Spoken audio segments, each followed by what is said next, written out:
What's up, everyone? OJ here, and is it me? Is this thing getting out of hand? Is this whole acquisition arms race, billion-dollar acquisition stuff just getting out of hand? I don't know. I think that it kind of is. Now, if you don't know the news, we're gonna go over it, and we're gonna talk about it some more. And that is Sony buying Bungie, the original creators of the Halo franchise, and also the creators of Destiny back when they created that with Activision in the last generation. And that's ballooned into obviously a big business for themselves because they got 3.6 billion when it comes to that sale. And it's interesting because nobody felt like Bungie was something worth buying like that. Whenever people talked about, well, who's the next studio or who's the next publisher or whatever to get bought, Bungie's name never came up. But apparently it was something that Sony was working on for quite some time, and they have a great relationship with them, which let's get into the topic here in terms of what Sony had to say and everything. Shout outs to GameIndustry.biz. They go over this, and then once again, I will give my take on all of this and the truth behind what's actually happening, because there are people that are trying to pull some wool over the eyes. There are people that are trying to push a narrative that's, in my opinion, not necessarily correct. So we'll discuss that after we go over all the details here. 3.6 billion, Sony's buying them. Destiny Studio remain multi-platform, able to self-publish and reach players wherever they choose. That was the subtitle on GameIndustry.biz. Sony Interactive Entertainment today, or more like recently, announced a deal to acquire Bungie for 3.6 billion. The latest in a string of big-ticket consolidation deals in the games industry, which, that right there. After the deal closes, Bungie will be an independent subsidiary of SIE run by a board of directors consisting of current CEO and chairman Pete Parsons and the rest of the studio's current management team. Sony has said Bungie will remain a multi-platform studio with the option to self-publish and reach players wherever they choose to play. At present, the studio is working on maintaining Destiny 2, expanding the Destiny franchise, and working on a new IP. Quote, "We've had a strong partnership with Bungie since the inception of the Destiny franchise, and I couldn't be more thrilled to officially welcome the studio to the PlayStation family," said SIE president and CEO Jim Ryan. And I don't detect too much BS in that quote that he did. Yes, they've had a strong partnership with them. Yes, there was in the 8th generation a very strong partnership with a brand new IP. They had an exclusive PlayStation 4 system, and it was a big PlayStation 4 marketing plan with it, and it worked in sense of sales, but the game obviously wasn't what they were hyping it up to be, but it is what it is there. Quote, "This is an important step in our strategy to expand the reach of PlayStation to a much wider audience. We understand how vital Bungie's community is to the studio and look forward to supporting them as they remain independent and continue to grow. Like Bungie, our community is core to PlayStation's DNA, and our shared passion for the gamer and building the best place to play will now evolve even further." Parsons said SIE supported the studio's dual goals of making generation-spanning entertainment while staying creatively independent. Quote, "Both Bungie and SIE believe that game worlds are only the beginning of what our IP will become," Parsons said. "Our original universes have immense potential, and with SIE's support, we will propel Bungie into becoming a global multimedia entertainment company dedicated to delivering on our creative vision." What that also means is that Sony is really good at taking those IPs that they do have, like for example, Uncharted, and expanding that into other things. There's a brand new Uncharted movie coming out. And of course, Spider-Man, Sony has their hands in the movies and stuff like that. And obviously Blu-ray and all those different things that Sony does overall. You know, they can have that firsthand experience. So yeah, we see like the Halo movie, we see all these different video games, Sonic, all of that. I think that Bungie wants to get in on that action as well. You know, they want to have a Destiny movie. They want to have an Amazon Prime deal or a Netflix deal for something like that. So yeah, I can see exactly where he's coming from that standpoint. Not that you necessarily needed Sony for that, but obviously that capital that you're getting for it obviously helps here. Now, the deal caps off a massive January for games industry acquisitions. Take-Two announced an agreement to acquire Zynga for roughly $12.7 billion on January 11th, and Microsoft followed up with a $68.7 billion deal for Activision Blizzard a week later. That would be the second time Bungie has been bought by a platform holder. Microsoft acquired the studio in June of 2000, securing then upcoming shooter Halo as an exclusive title for the original Xbox's 2001 launch. Bungie would regain its independence shortly after the launch of Halo 3 in October of 2007. It produced 2 more exclusive Halo games for the company, Halo 3 ODST and Halo Reach, before signing a 10-year deal with Activision that would lead to the creation of the Destiny franchise. Now, you guys can check out more information. I'll have some links for you guys. GameIndustry.biz, there's more on it there. But I wanted to talk about this because, like I said, all of this arms race and this acquisition race is just becoming a bit corny. I mean, I don't know.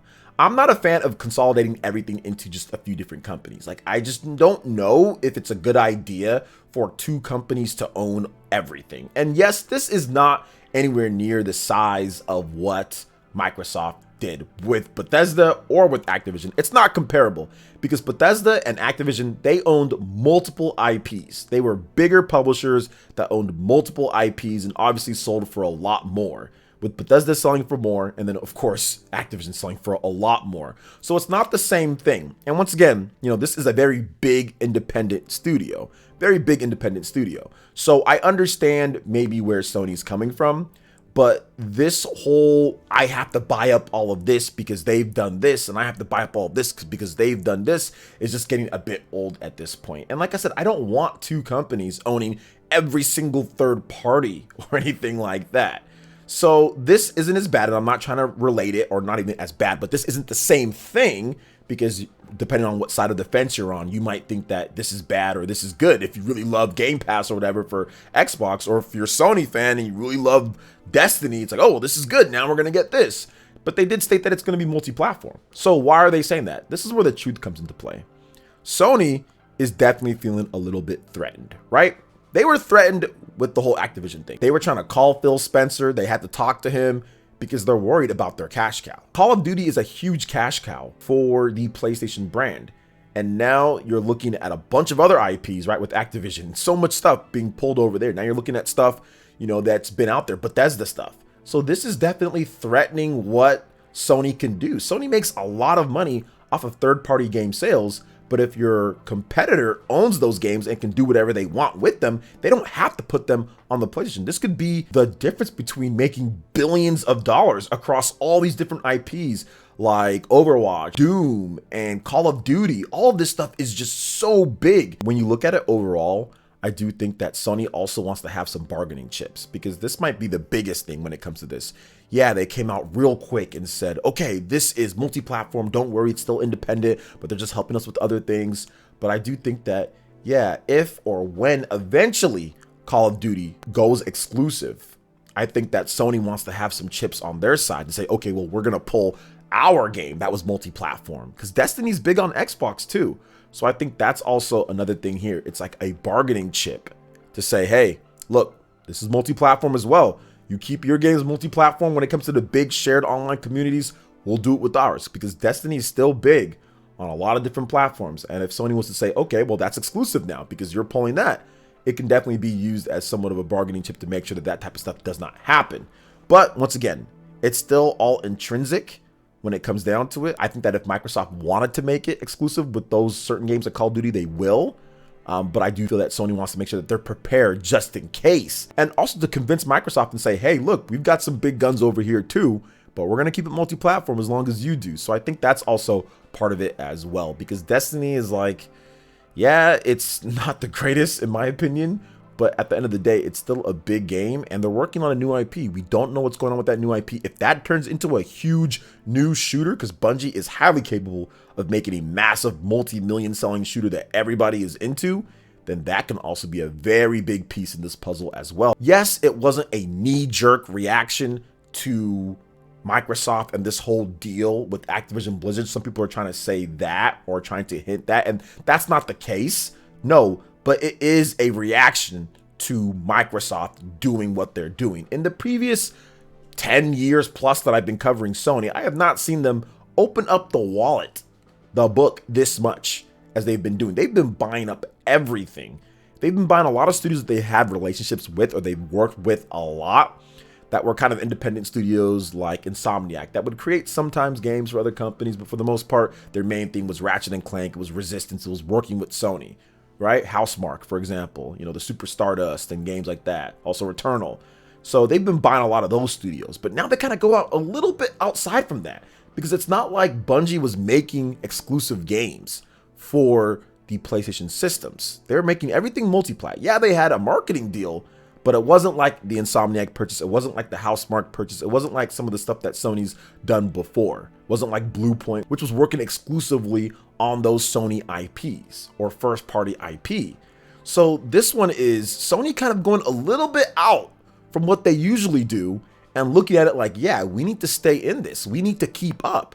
So I think that they felt threatened. It wasn't from what was happening this year with Activision Blizzard. Yes, they're livid about the whole Call of Duty situation or what that could develop into, but it was because of last year and even maybe the year before when they started seeing Microsoft go on this war path of buying up all this different stuff, buying up all these different studios. It started smaller with some of the stuff that they were doing, right? You have like the Ninja Theory and all that, but then it started going up to even Bethesda and now Activision, some of the biggest names in the industry. So yeah, Sony was definitely feeling threatened, and it's definitely a reaction to what's going on. Would we really see all these acquisitions if Microsoft wasn't doing this from Sony? Like, would we really see all of it? I mean, maybe, but probably not. Based off of me covering Sony for as long as I have, maybe, but maybe not. I think they just continue to do what they've always done. Exclusive contracts for certain games, getting stuff like Final Fantasy or getting the marketing deals for certain stuff. They would have just spent that money on there instead, because they've been doing that and it's been very successful for them because they've only had one mainline system that sold less than 90 million, and that was the PlayStation 3.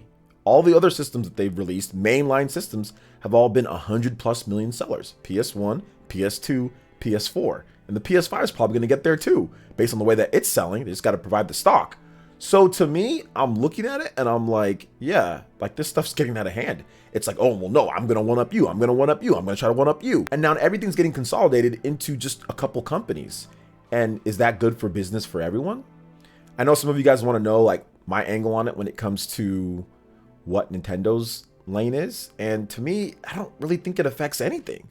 I don't think it affects anything too much. Nintendo has a bunch of IP that they don't even use. People talk about, oh, well, they need it for more IPs too. It's like, dude, there's like a million IPs that Nintendo doesn't use. There's like a lot of IPs that they can reboot. There's a lot of stuff that, yes, it's not the biggest sellers or anything like that, but they can turn it into that if it was given the opportunity on modern hardware. A lot of these IPs like Golden Sun and F-Zero haven't been around for legitimately like a decade plus and could be bigger if they had the modern hardware. So I don't really see Nintendo acquiring anybody because they can still just use their own IPs that they already have.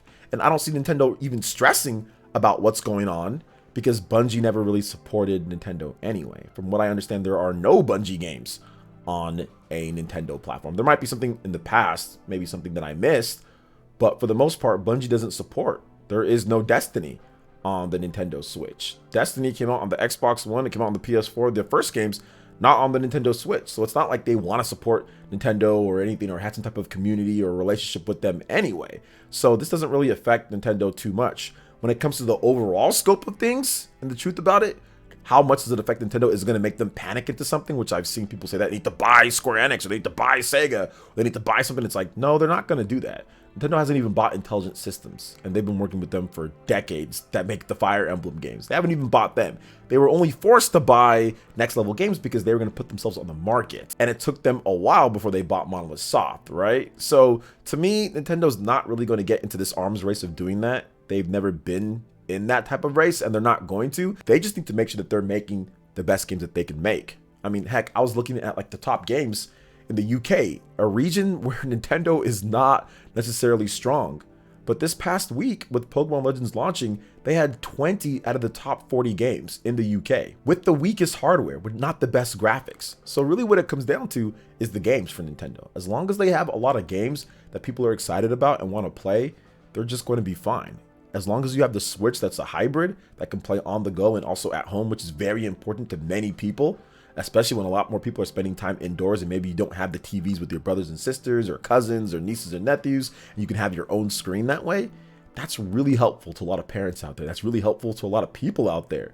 So to me, it doesn't really change anything from that. But it gets kind of corny, in my opinion, that you're just seeing all this arms race and trying to be bigger and badder than this and that.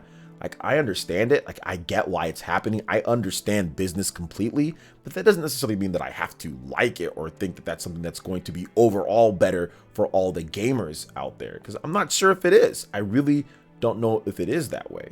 But we're going to have to wait and see on it. My final take on this is that there's going to be more. Sony even stated that there's going to be more, because I know some people are stating that Microsoft needs to buy Sega, or they need to buy, you know, something else, or that Sony needs to buy another big publisher like Konami and stuff like that. And I just don't think that's going to happen, because there are laws in Japan that kind of forbids that type of stuff, or makes it a lot harder for that to happen. Usually if it's a smaller company that's going broke or something, then yeah, you can see that with like an Atlas, because their parent company wanted to get rid of them, or whatever the case is. You can see stuff like that. But you see a lot of mergers in Japan, because before it was like Bandai and then Namco separate, then they merged together, Koei, Tecmo, then they merged together, Square, then Enix, and they merged together. So I don't really see somebody coming out and buying them all out or anything, or buying anybody out in that sense. Maybe deals to get money flowing through there, like Sony does the deal for that. Also, Microsoft did the Star Ocean deal. Nintendo's done deals as well. So I do think that that's going to continue, but I don't see any of the major Japanese publishers getting bought out. And if they do, so like let's say a Square Enix or something, the price would be astronomical. You know, it would just be way too large for anybody to truly come in there and say, okay, we're going to do it. But I guess we should never say never, because you never know when it comes to these type of things, because people at this point, it's getting out of hand. Actually, it's been out of hand, but now it's like really getting out of hand. And now you have people going back and forth like crazy and all that. We'll see how it all works out. But what are your thoughts on this when it comes to the arms race, when it comes to the acquisition race, when it comes to this? Do you feel that it's getting out of hand? Do you feel that everything's okay? What is your thoughts on this? Let me know in the comment section below. All right, guys, that wraps it up for this video here. Thank you so much for watching. I do appreciate it. Please make sure you hit that like button, subscribe if you're someone new, click that notification bell, and we'll see you for the next video. Peace.